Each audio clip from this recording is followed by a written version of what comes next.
Hello साथियों। भारतीय साक्ष्य अधिनियम 2023 धारा 20 जो कि भारतीय साक्ष्य अधिनियम 1872 पहले का जो नियम अधिनियम था उसमें धारा 22 में वर्णित थी। धारा क्या कहती है? धारा कहती है दस्तावेजों की अंतर वस्तु के बारे में। अब देखिए, जो भी डॉक्यूमेंट्स है, डॉक्यूमेंट के अंदर जो भी हैं अंतर वस्तु है, कब मौखिक स्वीकृति द्वारा सुसंगत होगी, मतलब कब वह मौखिक रूप से बोलने पर या सेकंड प्रतिलिपि के रूप में सुसंगत होगी, रिलेवेंट होगी, ये बताना चाह रहा है इस सेक्शन के अंतर्गत। किसी दस्तावेज को केवल प्राथमिक साक्ष्य द्वारा ही साबित किया जा सकता है। किसी दस्तावेज को, ये साक्ष्य अधिनियम क्या कहती है कि किसी दस्तावेज को केवल प्राथमिक साक्ष्य द्वारा ही साबित किया जा सकता है। दस्तावेज स्वयं न्यायालय में पेश होना चाहिए। जो भी प्राथमिक दस्तावेज है वो न्यायालय में पेश होना चाहिए ताकि न्यायालय में जज साहब दस्तावेज की जांच कर सकें कि ये ओरिजिनल है कि नहीं है, जो सेकंड कॉपी है ये ओरिजिनल की है कि नहीं है। तो सीधी सी बात है, जो भी दस्तावेज है उसकी मूल कॉपी न्यायालय में होनी चाहिए। लेकिन किन परिस्थितियों में मौखिक स्वीकृति मतलब सेकेंड प्रतिलिपि यानी द्वितीय साक्ष्य भी रिलेवेंट होगा, ये बताना चाह रहे हैं इस धारा में। तो वो परिस्थितियां निम्नलिखित हैं जहां पर मूल दस्तावेज खो गया हो। पहली कंडीशन क्या है? जो प्राइमरी सोर्स है वो अगर खो गया है, ऐसी स्थिति में द्वितीय साक्ष्य या प्रमाणित प्रतिलिपि मान्य होगी, न्यायालय में सुसंगत मानी जाएगी और उसका वर्णन मौखिक रूप से किया जा सकता है।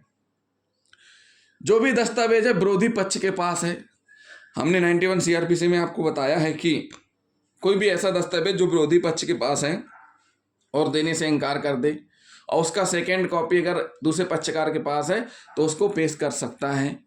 कब? जब वह प्राथमिक नहीं पेश कर रहा है एक पक्ष, तो वह दस्तावेज विरोधी पक्ष के पास है, मूल जो है मूल विरोधी के पास है और पेश नहीं कर रहा है तो उसकी सेकेंड कॉपी पेश कर सकते हैं। जहां दस्तावेज के असली होने का प्रश्न विवादग्रस्त है, मतलब सीधी सी बात है, क्या विवादग्रस्त है? न्यायालय में पेश किए गए दस्तावेज का असली होना प्रश्न का विषय है। पक्षकारों की स्वीकृति कि यह असली है या नहीं है, पक्षकारों की स्वीकृति असली है नहीं है, ग्राह्य है। सीधी सी बात है, जहां पर विवादग्रस्त है, क्या है उसमें? दस्तावेजों का असली होना प्रश्नगत हो, पक्षकारों की स्वीकृति कि यह असली है या नहीं है, ग्राह्य है। जहां दस्तावेज के असली होने का प्रश्न विवादग्रस्त है, तो सीधी सी बात है कि भाई किन परिस्थितियों में मौखिक स्वीकृति न्यायालय में सुसंगत होगी वो हमने आपको बता दिया। जहां पर मूल दस्तावेज खो गया है, जहां पर मूल विरोधी पक्ष के पास हो, जहां दस्तावेज के असली होने का प्रश्न विवादग्रस्त हो, मतलब सीधी सी बात है दस्तावेज का असली होना प्रश्नगत हो और पक्षकारों की स्वीकृति कि यह असली है या नहीं है, ग्राह्य है। धारा 65 में बताई गई, इस धारा में केवल इतनी बात अधिक कही गई है। जो धारा 65 में बताई गई बातों से, जो धारा 65B का साक्ष्य अधिनियम प्रमाण पत्र जो न्यायालय में पेश होता आ रहा है पुरानी भारतीय साक्ष्य अधिनियम का, कि धारा 65 में बताई गई बातों से इस धारा में केवल इतनी बात अधिक कही गई है कि जब प्रश्न यह हो कि कोई दस्तावेज असली है या कूटरचित, तो इस संबंध में जानकारी रखने वाले व्यक्ति के मौखिक कथन सुसंगत होंगे। क्या हो? जब प्रश्न यह हो कि कोई दस्तावेज असली है या कूटरचित है, तो इस संबंध में जानकारी रखने वाले व्यक्ति के मौखिक कथन सुसंगत होंगे। यानी कि जो भी FSL अधिकारी है जांच करके बताएगा कि यह असली है कि नकली है और जो वह बोलेगा वही मान्य किया जाएगा। तो वहां पर क्या हो गई? उसकी मौखिक स्वीकृति सुसंगत मानी जाएगी। जहां दस्तावेज के असली होने का प्रश्न विवादग्रस्त है, मतलब यह हुआ कि जहां पर दस्तावेज असली है या कूटरचित है, इस संबंध में जानकारी रखने वाले व्यक्ति के मौखिक कथन सुसंगत होंगे। यानी कि जो FSL का अधिकारी है वो रिपोर्ट देगा और जो रिपोर्ट देगा कि ये असली है, अगर असली है तो भी मान्य होगा, नकली है तो भी उसकी मान्य की जाएगी।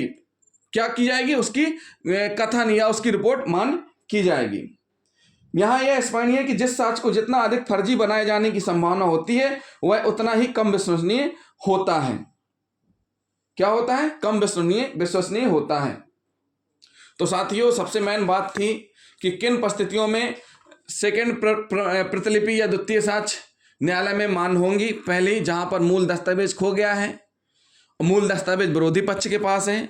दूसरी कंडीशन, जहां दस्तावेज के असली होने का प्रश्न विवादग्रस्त है, मतलब एक जो असली है उस पर प्रश्न चिन्ह लग गया है कि असली है कि नकली है, कूट रचित तो नहीं है। उस स्थिति में जो उसका जानकार है, जो विशेषज्ञ है, उसके पास भेजा जाएगा और वही बताएगा कि ये दस्तावेज असली है कि नकली है। उस स्थिति में उसकी स्वीकृति सुसंगत मानी जाएगी। तो साथियों, ये क्या हो गया, दस्तावेजों की अंतर्वस्तु के बारे में कब मौखिक स्वीकृतियां रिलेवेंट होंगी वो हमने आपको बताया है। तो जिन साथियों ने हमारा चैनल सब्सक्राइब नहीं किया है तो हमारे चैनल को सब्सक्राइब जरूर कर लें, बेल आइकन बटन दबाना ना भूलें।